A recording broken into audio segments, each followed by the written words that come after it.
The late autumn sun poured its last golden light through the lace curtains, casting long shadows across the living room.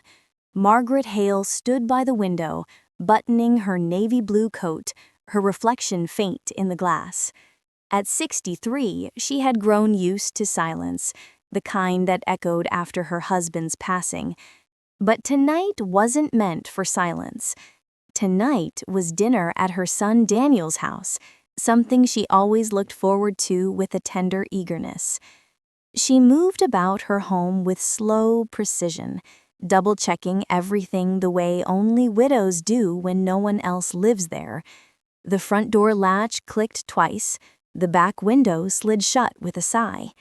She even kissed the framed photo of her late husband, Richard, before leaving, a habit she could never abandon. Her house smelled faintly of lavender polish and old wood, the comforting scent of decades gone by. The clock struck 6. She smiled, picked up her lemon pie, and stepped into the cool evening. The world outside seemed peaceful and unaware that within a few hours, her home would no longer feel like her own. Dinner at Daniel's was filled with laughter and warmth.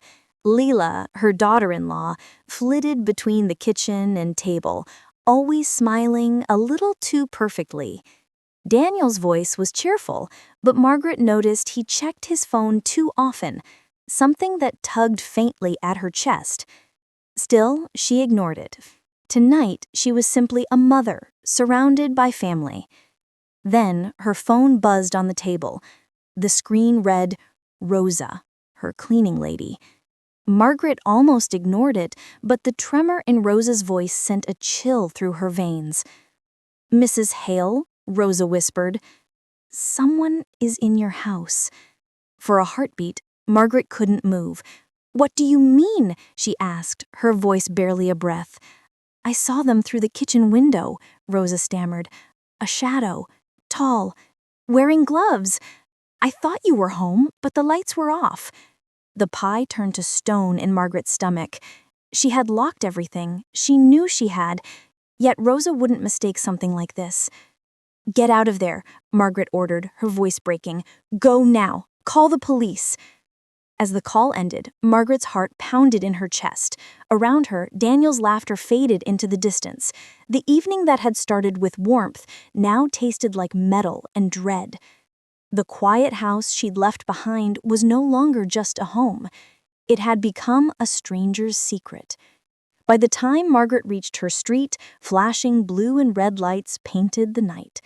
Her heart hammered as the police moved through her front yard, their radios crackling, the once peaceful house now surrounded by officers. She stood frozen by the gate, the lemon pie still clutched in her trembling hands, its crust cracked like her calm.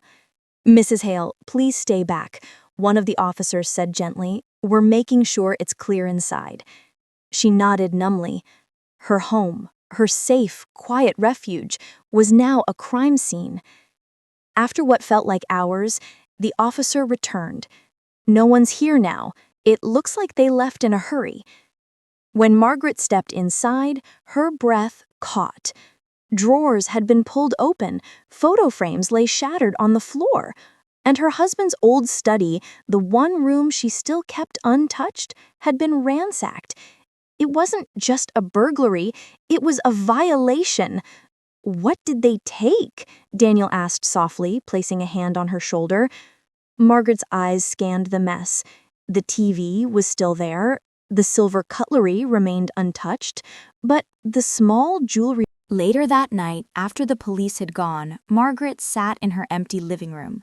The smell of dust and fingerprints lingered in the air. Daniel offered to stay, but she insisted she'd be fine. When the door finally closed behind him, she let the tears come. The old house creaked, the clock ticking loud in the silence. Every sound felt suspicious, every shadow too long. Her sanctuary had been invaded not for money, not for valuables, but for pieces of her past. And deep down, something told her this wasn't random. Someone close had done this, someone who knew where to look. 3 days passed, yet Margaret couldn't shake the unease. Every creak of the floorboards, every whisper of wind outside, sounded like footsteps. Sleep came in fragments, shallow, haunted by the image of someone rifling through her memories. The police had no new leads. Probably a random break-in, they said, but Margaret knew better. Then, on the fourth morning, she found an envelope in her mailbox. Plain, unmarked, no stamp, no return address, just her name, Mrs. Hale, scrawled in unfamiliar ink. Her fingers trembled as she opened it. Inside was her husband's watch, the same one that had vanished from her nightstand, and beneath it, a photograph. In the picture, her daughter-in-law, Lila, smiled radiantly at a party, the stolen pearl necklace gleaming around her throat.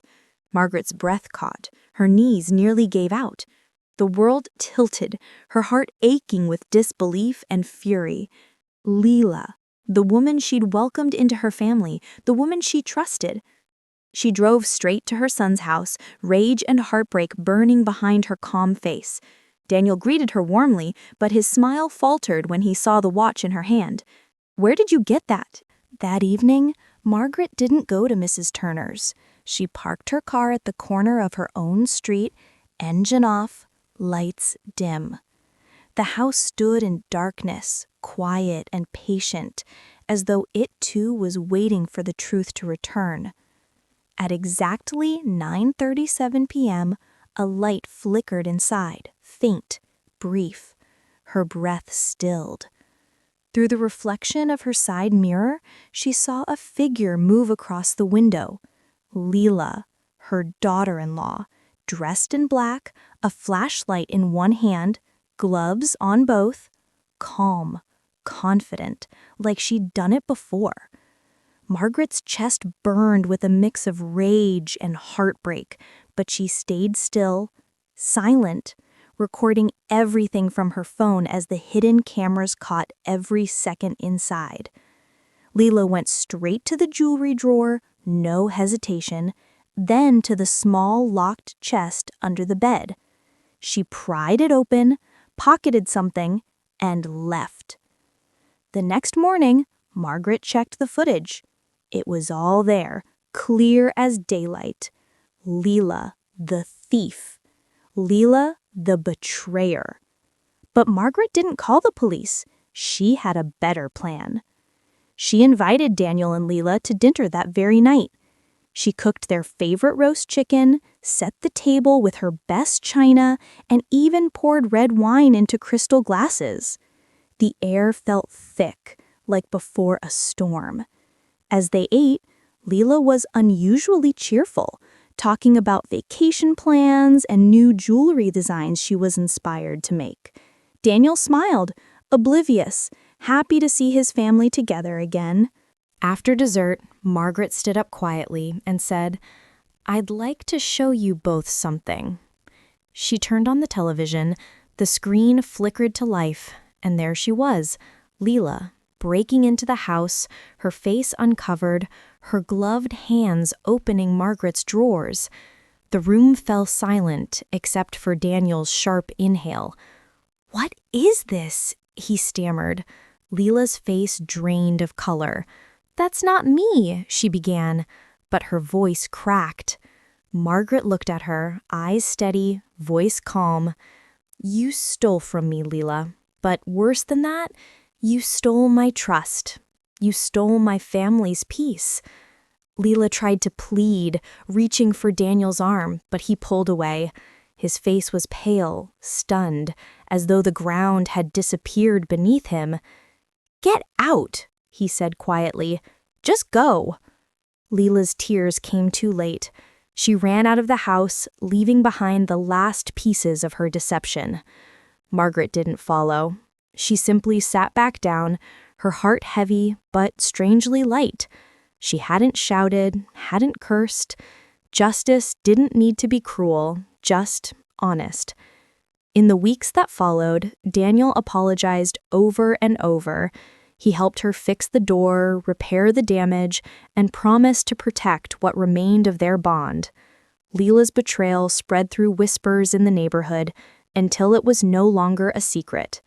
One morning, Rosa asked softly, "Do you feel safer now, Mrs. Hale?" Margaret looked out the window, sunlight spilling over her garden, and smiled faintly. "Yes," she said, "because peace isn't the absence of betrayal. It's the courage to face it."